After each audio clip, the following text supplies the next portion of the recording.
那我的皮肤也根据院长的指示，慢慢的调整，慢慢的更好。那我给现在就是有在使用类固醇或是其他诊所开的药物的朋友们，就是可以建议一下，先把药物戒断，戒断之后，然后再配合院长的方法，相信未来一定会越来越更好，皮肤会越来越好。这样。各位书记角质的朋友，大家好，我是那个摩羯座皮肤科医师，只讲科学证据的宋医师。每年到了春天开始，大家就开始会有一些荨麻疹啊，有一些脂漏性皮肤炎啊，对不对？有一些酒糟发作啊，所以每年这个时候我们就会找那个去年的那个冠军那个戒友来跟我们分享啊。今天来的是蔡先生，他一共治疗大概2个月情况就不错，所以我们请蔡先生跟大家打个招呼。各位大家好，我是蔡成昭，蔡先生。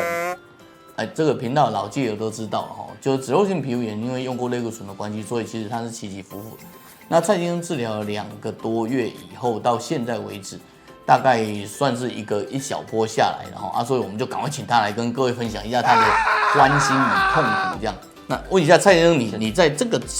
机械毒之前，你的治疗史是怎么样？就你为什么会想要走机械毒？大概在7、8年前啊，然后我皮肤开始有发现发红、脱屑的情形，然后就求诊在附近的皮肤科医师。那他一开始就是开药物，然后让我擦药、吃药等等，然后但是就是一开始效果很好，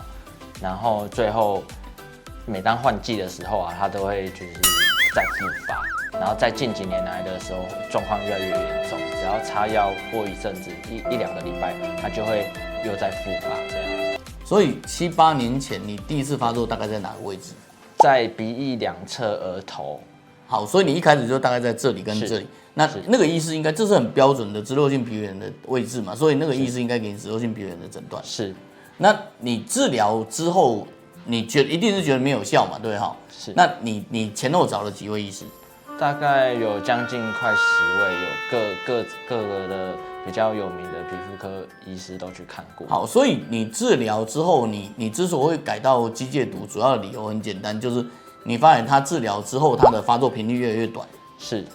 程度有越来越严重，还是说程度是一样，只是发作频率越来越短？发作频率短，程度有越来越严重的情形。OK， 所以就是说，有些东西从机械毒的角度来看，脂漏性皮肤炎也许某个意义上它是一个皮肤的慢性发炎所以如果你持续的用药物压制它，然后不让它解放的话，可能问题还是会出来。所以我想这是你想要让它整个放开的概念吧？是。好，这个频道的老朋友应该知道机械毒这个名词，可是我还是要稍微解释一下，这个名词是2013年，当年康健杂志来找我问敏感肌问酒糟、问雷射一些问题的时候，我们聊起来。然后这个命名其实是当年康健杂志建议的就是说他发现整个你压制的过程中，当你去放松它的时候，它其实会有一点像你满肚子都是排泄物，然后突然间啪啦啪啦啪跑出来，畅快是很畅快，可是屁股真是痛这样所以它其实是有一点类似戒毒的戒断反应的因此它当时我们的合意就是说，那我们就做成机械毒这个名词。因此，每次各位可以看到，如果我们在请戒友来分享的时候，他都一定会有一个戒断的过程就是说，我们刚刚再讲一遍，畅快是很畅快，可是中间屁股真是痛这样。那我们请那个蔡先生跟我们讲一下那个屁股真是痛的过程这样是，就刚开始停止药物，就停止擦类固醇以及吃药的时候，然后院长有建议我可以抹橄榄油。那当时过了1个礼拜，就发现脸部开始红肿，然后真的就是很难受。这样，然后后来你抹橄榄油还是这样吗？就是你一直抹，然后它一直难受，还是说会高高低低、高高低低？那一开始会很难受，然后中途大概过2、3个礼拜，它有下降的情形，然后之后又有一波再往上发严重的情形，对嘛？所以会起起伏伏。起起伏伏。那这种起起伏伏，特别是在起的时候，特别是第一次起的时候，你应该没什么信心嘛，对不对？对。那是什么事情让你坚持下来？那你旁边的那个7大姑8大爷有没有给一点意见这样？就刚开始发作很严重的时候，很红肿的时候，其实信心非常不足。对，那我还会看那个院长的 YT 然后群组也会询问说，这个情况是正常的嘛？那院长都会不厌其烦的，那院长都会不厌其烦的，那院长都会不厌其烦的跟我们说这情况是正常的，那它会有一波一波的，那就让我心里比较安定一点。对嘛？所以这就是我们常常在讲病友群很重要嘛，是，然后拍影片很重要嘛，所以我们就很感谢蔡先生今天以那个小过来人的身份跟大家分享一下这种心路历程这样子。对，我们既然是证据科学的频道，当然就要给证据嘛，然后先给大家看得懂的证据啊，就是这是蔡先生一开始来的时候10月哈，现在大概12月1月影片的时候大概是拍1月多了哈。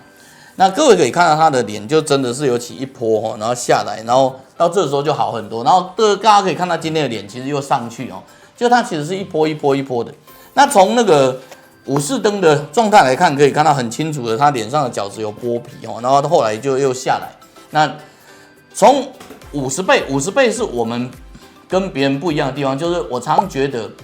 你用肉眼看不一定能够看出所以然哦。比如说你擦类固醇，肉眼可以退，然后可是你擦类固醇，你的纹路是不会变好。所以我们其实一方面追求你的肉眼变好，一方面追求你的纹路真实变好。那各位可以看到，他一开始的时候这个图哈。是表皮脏脏的，然后很多颗粒堵塞，然后经过一段时间，慢慢的吐更多东西。这里有，你可以看到左上角哈，这里有黏黏的，然后到这里黏黏有改善，然后到最后你可以看到的是纹路已经慢慢出来。就每一波下来以后，你的纹路都会重建哈。那从真皮来看，其实也是哈，一开始有一些，因为那个压制嘛，所以类固醇下压制，所以你可以发现它有一点偏红，可是有一点那个毛孔堵塞，那后来毛孔就大量的吐颗粒出来。然后因为把类固醇拿掉，它的压制减少，所以整个就红上来，红上来以后慢慢的退红，然后颗粒减少，后来就红比较退，然后颗粒也比较减少哈，这是一小段，这个是2个月的结果哈。那一个类固醇间断其实2个月是不够的，不过总是好过没有了。然后所以各位可以看到这个2个月就长这样子哦，就是说你可以看到它的红啊这些小的红，然后慢慢的改善了哈，然后你可以看到它的颗粒啊，然后本来黏黏的没有纹路也变得比较好。肌肤监测给的主要的内容是这样，就是当你去看医师的时候，你可能会出现用肉眼看，这医师也用肉眼看，你也用肉眼看，可是过了2个月，你再回去看医师的时候，其实医师已经不记得你的样子。那我们有这个照片，你不要说2个月，你2年来我也知道你的皮肤的变化，所以做照片的记录是很重要的，做显微的记录是很重要的，因为很多东西肉眼其实看不出来，可是你在显微上你就可以很清楚看到它的纹路的变化。那个我们当医师的都要背一些古人的名言啊，像那个有一个伟人说过，那个生命的意义在创造宇宙纪实生命。错。我跟你讲，我发现有一个哲学家讲的是很好，他是谁我不知道尼采还是彩尼哦。他说生命的意义就是受苦，可是藉由你所受过的苦，后人不用再受这样。机械毒基本上是这样，当你走过以后，你就会有一些经验可以告诉后面的人，不管是你的朋友或你将来的小孩这样，所以。你走过这一段，你对脂漏性皮肤炎的治疗，你对青痘治疗，你有什么话可以给后来的人听？我个人认为啊，就是以我现在来说，我现在已经不需要靠类固醇药物来压制我的脂漏性皮肤炎。那我的皮肤也根据院长的指示，慢慢的调整，慢慢的更好。那我给现在就是有在使用类固醇或是其他诊所开的药物的朋友们，就是可以建议一下，先把药物戒断之后，然后再配合院长的方法，相信未来一定会越来越更好，皮肤会越来越好。这样，我很少在第4段的时候，吐槽一下我们的来宾这样。第一个，类固醇间断是一个很辛苦的过程。类固醇在治疗脂漏性皮肤炎，目前还是皮肤科的主流啊。然后，如果你看了这个影片，你想要做类固醇间断，其实可以的，但是。第一个，请量力而为哈。那第二个，你一定要找你的医师好好的配合，因为类固醇间断真的很辛苦。就是不管你在台湾，你在哪里哈，在我们常常看到网络上，你可以去看类固醇间断的社群哈，就是包括美国、包括欧洲，很多人在做类固醇间断。可是类固醇间断这件事真的很辛苦。所以，如果你要做类固醇间断，请你好好的跟你的皮肤科医师配合。这个是我们要补充蔡先生的，以免大家看到蔡先生皮肤改善，然后就很热这样，然后类固醇间断，最后就在下面拼命留言，一直骂我说都是你害我变猪头这样。类固醇间断一定会变猪头。每次在录这种戒友的访谈的时候，我们都很感谢他们，因为其实很多人不愿意面对镜头，可是我们需要很多戒友来跟后面的人，不管是已经走过的人，还是正在走的人，甚至是还在受苦的人一些安慰所以我们其实很感谢蔡先生也愿意一起分享。你可以发现坐在我右边的不是俊男就是美女，这样每次都一定要这样子称赞各位其实是俊男美女才会出皮肤的问题因为他们很在乎他们皮肤才会出问题。那今天我们就非常感谢蔡先生来到现场然后小编叫我一定要讲，就是有皮肤的问题找舒肤机械，用科学证据找回肌肤的自信